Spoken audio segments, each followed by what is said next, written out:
প্রিয় দর্শক, আমি এই মুহূর্তে রয়েছি যশোরের অভয়নগর উপজেলার সুবুরাড়া ইউনিয়নে। আমার পিছে যে কবরটি দেখতে পাচ্ছেন, এটি হযরত পীর খানজাহান আলী রহমতুল্লাহর এক সহযোগীর কবর। কিন্তু এখানে অনেকেই বলে থাকে এটি নাকি জিনের কবর। তো আমার পাশে দেখতে পাচ্ছেন যে খানজাহান আলী মসজিদের ইমাম রয়েছে। তো আমরা একটু তার সঙ্গে কথা বলবো। তো আসলে জনাব, আপনারটিকে অনেকেই জানে যে পীর খানজাহান আলীর এক সহযোগীর কবর, আর অনেকেই বলে থাকে এটি জিনের কবর। তো আপনি আসলে এই বিষয়ে কি জানেন, আমার একটু বলবেন প্লিজ।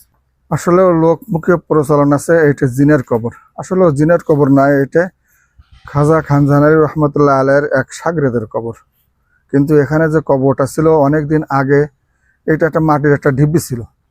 পরে যে এর যে ইট আর মসজিদের যে ইট, দুয়াটার ইট একই ইট, পরে এসে এটাকে সংস্কার করা হয়েছে সরকার থেকে। এইটা সংস্কার করে এই উপরে একটা ছাবড়া দিয়ে দিয়েছে।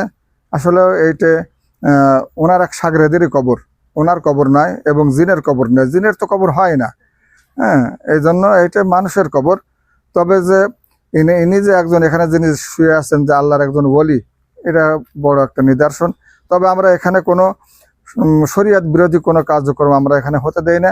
আগে হতো অবশ্য, অনেক কিছু হতো এখানে, উরুস টুরুস হতো, আমরা সেইটা বন্ধ করে দিছি। এখন মানুষ আসে এটা দেখার জন্য এবং এখানে এসে কবর জিয়ারত করে, এরই এতটুকু।